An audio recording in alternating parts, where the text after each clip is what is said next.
Ito ang reading mo, Virgo. Welcome back to our channel. Naway nasa mabuti kayong kalagayan while watching the channel. Please sa channel reading, kayo nang bahalang magpalit-palit ng situation nyo sa reading ko.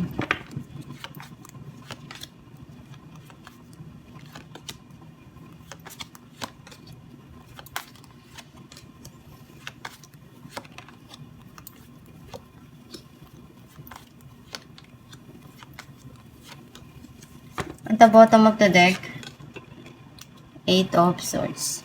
I feel like yung energy mo dito, may mga bagay na gumugulo sa isipan mo ngayon, sa sarili mo, na feeling mo hindi ka makaalis doon, hindi mo ma-remove yun. Ang mensahe ng card mo, you try to balance kung ano man yung mga nangyayari, dumarating sa buhay mo ngayon. Habaan mo yung pasensya mo, huwag magmadali sa mga desisyon, sa mga gusto mo. Hindi naman lahat ng bagay na gusto mo is makukuha mo agad. Kailangan talaga ng mahabang pasensya dyan. Andun yung pagsusumikap mo and lahat ng ginagawa mong yan, pagdating ng araw, masusuklian din yan ng mga bagay na pinapangarap mo.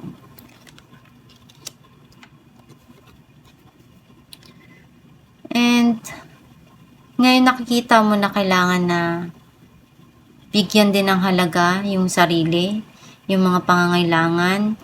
Sa movie nakikita kong nagpapaganda, bumibili ng mga pangangailangan, ng damit, things na pwedeng magpasaya sa'yo.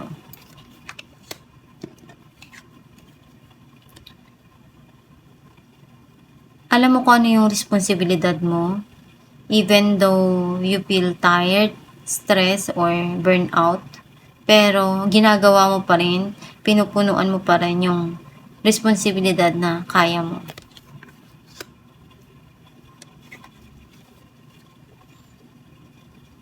May mga pangarap ka dito na tinitingnan mo, kailan ba makukuha ko to?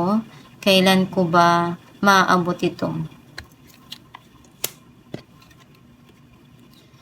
May mga pinaglalaban ka dito and babangon ka pa rin kahit na ilang beses kang madapa, hindi ka susuko.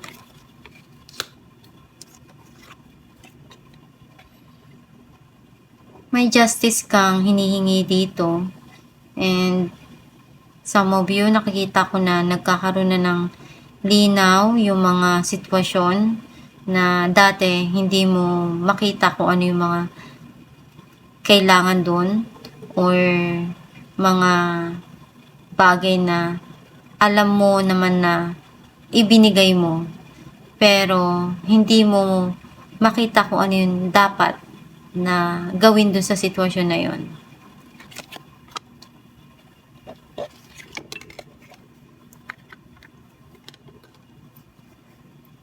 Someone coming rushing towards you to talk to you, to tell you something, to clean the air, or ayusin ko ano yung mga bagay na pwede pang may ayos. Some of you, pwedeng ikaw to, may mga gusto kang sabihin, ipaliwanag kung ano yung nararamdaman mo, kung ano yung iniisip mo. Clarify natin Temperance. The Hierophant and 9 of Cups. May darating dito na talagang gustong-gusto mo. Hiling mo to sa may kapal. And andun yung guided ka na ma-receive mo to. Kailangan mo lang talaga ng mahabang pasensya. Huwag kang magmadali. Kung ano yung nakalaan sa'yo, ibibigay yan sa'yo. Clarify natin ang The Empress.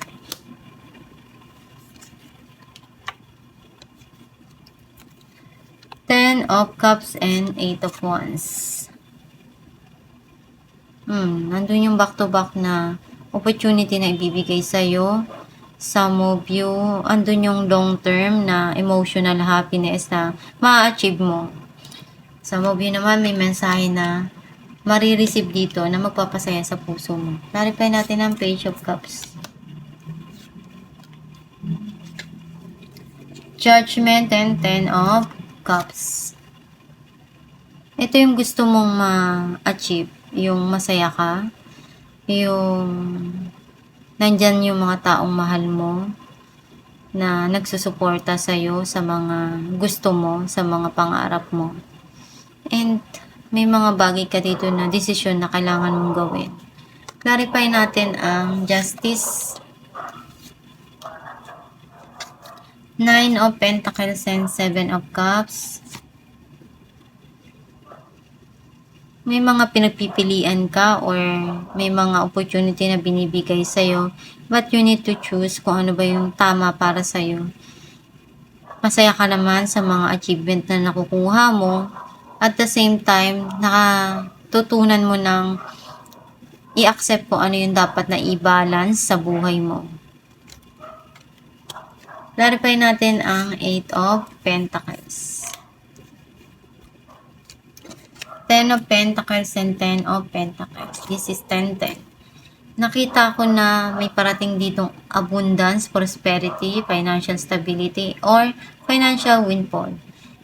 Some of you, pwedeng yung mga bagay na pinaghirapan mo, makukuha mo rin yung financial na grow dahil pinagsikapan mo din yun.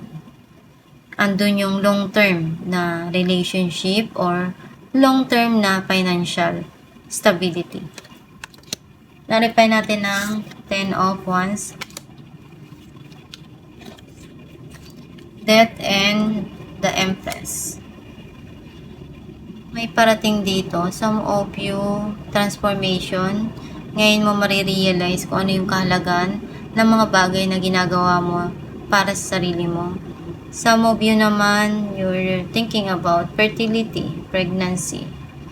May mga bagay ka ditong iniisip na responsibilidad para sa'yo. Clarify natin ang Seven of Wands, the Star and Three of Wands. Ginagawa mo naman lahat ng makakaya mo. And also, may mga inaasahan ka dito na matanggap mo. May gusto kang puntahan, may gusto kang gawin, and may hinihintay ka.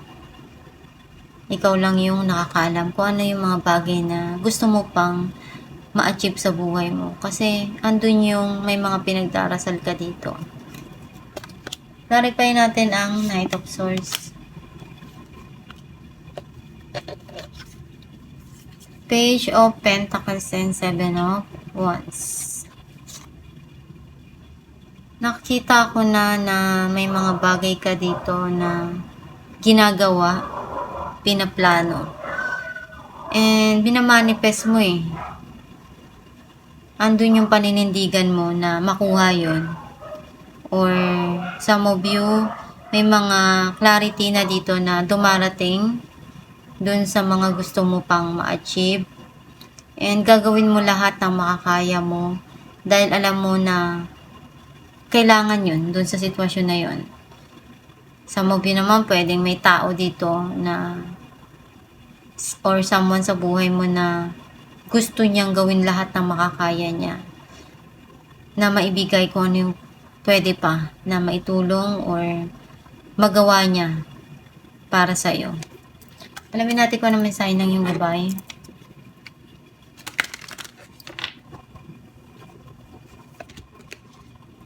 Shower of Abundance. To heal your financial situation, first give us your worries concerning money. We will guide you in order to show you how to create and accept abundance. As we work together, your financial situation will heal as fast as you will allow. Ang mensahe ng iyong gabay na andyan lang yung gabay mo to help you para matulungan ka dun sa mga bagay na gusto mo, either financial or anything na pwede mo pang ihingi sa kanila. Basta magdasal ka lang palagi para magabayan ka, maproteksyonan ka. And gawin mo lang yung makakaya mo dun sa mga sitwasyon na dumarating sa'yo. And also, they will help you para pagtrabahuan ninyong dalawa ng Diyos Ama, ng gabay mo yung mga bagay na gusto mo pang makuha sa buhay mo. Basta magsumikap ka lang, magtiyaga ka lang, habaan lang yung pasensya, huwag magmadali sa mga bagay na gusto mo pang ma-achieve. And one day, kung ano man yung mga pangarap mo, makukuha at makukuha mo rin yan. Basta may mga tamang oras para dyan. Isipin mo lang kung ano yung makakabuti para sa'yo, yung magiging masaya ka, at iyon yung ihiling mo sa kanila, i-manifest mo. At itong yung reading Virgo, kung nakaresonate ka, kindly comment down below. Thank you for watching.